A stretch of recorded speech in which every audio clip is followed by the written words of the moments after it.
Miss Universe Malaysia 2019, Shweta Sekhon joins us to speak about her journey towards the crown in an up-close and personal interview. So Shweta, it's been a while since you won the crown. Yeah. How has your life changed since winning Miss Universe Malaysia 2019? A whole lot. I feel like the table has rotated and I made more friends, more contacts, and it feels very different and unique because I'm like a celebrity role model and more than just a daughter and a sister before this, like I was. So people are looking upon me more and it's really nice. Like recently I went to a mall, I was at Sunway Pyramid and a girl just ran to me. So that moment I actually teared up inside. Like I was like, okay, actually this is a huge difference, you know. People are looking upon me, I'm a role model now and it's such an honor. It's very amazing. Sure it is. How has it been for you personally, like on a personal level? How do you feel like this journey, because it was a very long time before actually reaching to the finals. Correct. You were put through many hurdles, challenges. Yeah. How does it feel after going through that whole process? Who is this new Shweta, or is she the same old person? Well, I would say it's just that if it's in appearance, of course, I changed, I transformed, I got to transform because I would say you need to transform to become the best version of yourself. So in appearance-wise, yes, I did transform, but if it's the image, my very own inner self-image, it's still the same. I'm still that Shweta Sekhon because like I did say in my introduction video, there will only be one Shweta Sekhon and I would never want to change that. But of course, we went through a lot of challenges, a lot of obstacles. There were lots of ups and downs. I would not lie and say, oh, it was a smooth journey. No, it wasn't a bed of roses, but at the end of it, it was all worth it. Yeah. I'm sure it is. So you are working closely with the Miss Universe Malaysia organization, preparing for the final stage, the world stage in an yet to be announced venue. How has the team at Miss Universe Malaysia organization been helping you to prepare towards the crown? I would say there's a lot of people behind the scene. Like I'm like at the front of the camera. Like people see me, but behind the scene there's like an army. I have this one very strong team, I would say. You know, I have a girl who wakes me up in the morning and says, okay, Shweta, you're gonna do this, you're gonna do this, you're gonna do this. I have a stylist who helps me with my attires, my clothes, my styling. I have a manager, I have, there's a lot of people there, and I would say they are one very fun people to work with. Yes, they do advise me and I love them for that because they are my best critics actually, and towards the competition there's a whole lot at stake. Like you need to work on your advocacy, you need to work on your catwalk, you need to work on your appearance, a lot. Like basically you're the whole package of that perfect ideal woman because I am representing Malaysia after all. So there's a lot of challenge, I would say, for them because if anything goes wrong, the whole world is the whole country is going to be blaming it maybe on them too. So we are like a family. We're doing this together, and I always tell like we are like one for all for one. So it's really fun, and I love working with them. Like I can name all of them. This team, they're so crazy, young, bubbly, and free. And yeah, I love all of them. They're really nice. Yeah. I have had my time with pageants as well. After my years with pageants, I've formed this opinion where I believe that representation of women of all different sizes, shapes, color, heights, ethnicities, socioeconomic backgrounds is more important than setting an image of idealism, saying that, okay, you have to be of a certain size and a certain height to be considered a perfect woman. What do you think about this? Actually, I really agree with this mindset, and I love this mindset because I want you to join my journey because this is exactly what I want our generation to understand on. Like, I can be your role model, but it doesn't mean that you gotta be like me, you gotta walk like me. Create your own step. Like when you go to school, a teacher can only teach you, but you come up with your own version of essay perhaps or answer. We can provide you the format, but you come up with your own trend. So I feel like our generation should understand that, like, take me as your role model, but be your own version. And I think the day we start doing that, this world will be a nicer place. So having said that, do you think pageants should be more open or should do away with their requirements? Because I remember filling out forms and one of the first few requirements was that of your height. Correct. And that of your size. You have to be certain sizes, correct, your vital stats. Do you think pageants should do away with that? I think if they can, that would be nice because we are more accepting. We are more accepting on how women is, because there's never a rule, there never was a rule, and there should never be one. You know, I'm totally against body shaming, I would say, because sometimes when you might be 60 kilograms, I might be 62, it's just that you are more curvaceous than I am. It's actually working in that way, but people don't understand that. People do not know that. And yeah, it's, of course you have those vital stats, but it's just that if you look at it in another way, if you're more to healthy lifestyle, your vital stats will get improvised. It comes close to a model's vital stats. So if our generation can go to that healthy lifestyle, you know, you would, of course, you would be in a nice shape and your vital stats would be there. And I like it nowadays because if you see, I mean, it's not a trend yet in Malaysia, but if you see, let's talk about the world. You know, fashion industry has not become a place where there's rules. You know, they give chances to people with a larger size, you know, with bigger curves, and that's really good. I think Malaysia should do this more too.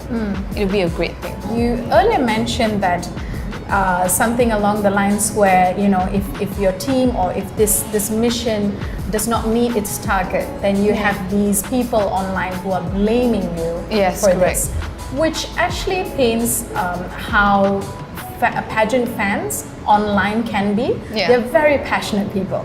That's how I would describe them. They're very passionate. So they will know each contestant, not just from Malaysia, but from Puerto Rico, from America, Brazil, everywhere, right? They know them and they know which year, where they were born, they're so passionate. There's so much to learn from them.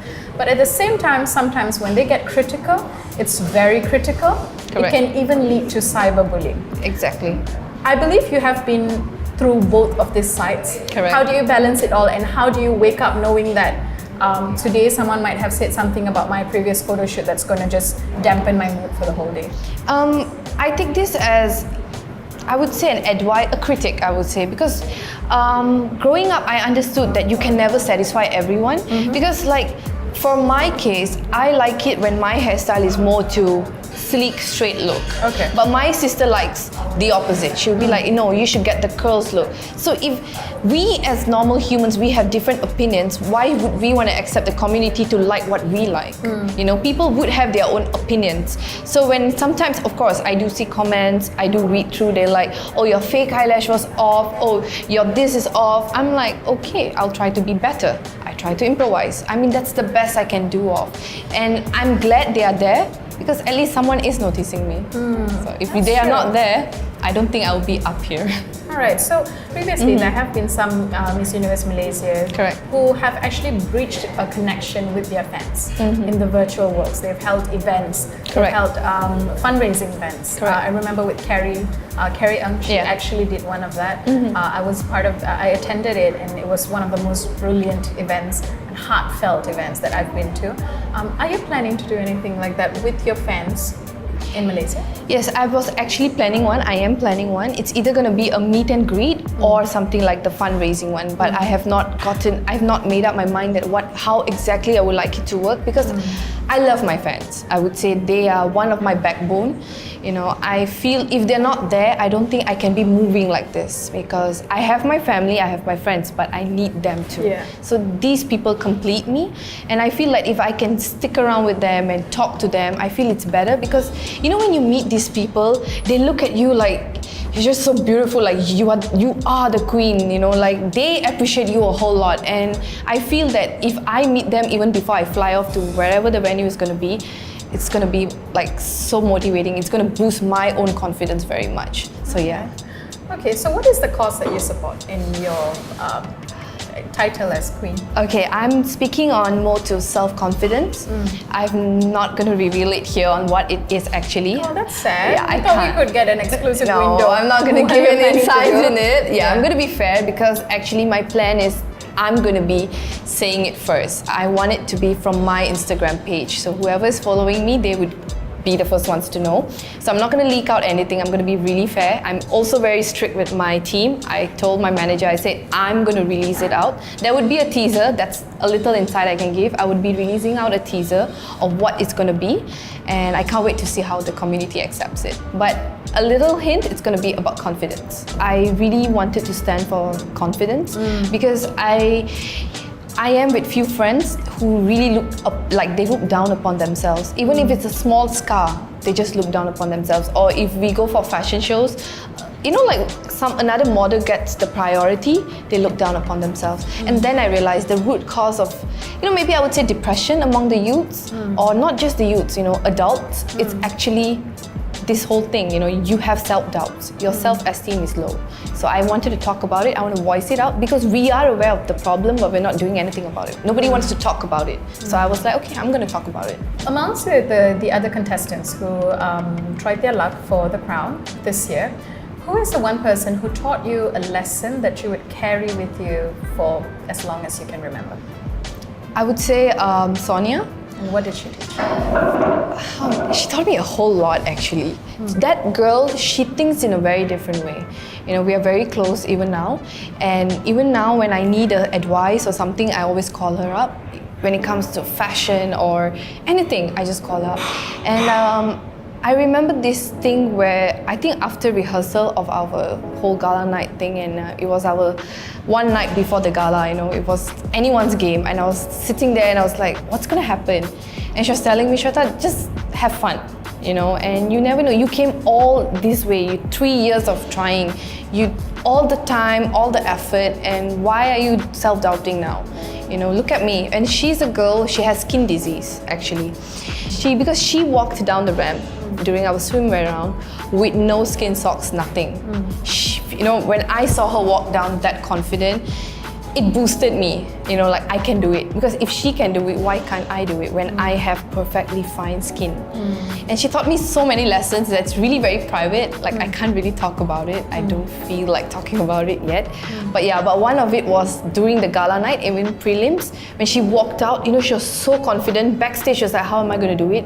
When we saw her through the screen, walking out, I was like, if she can, why can't I? Why am I having this self-doubt?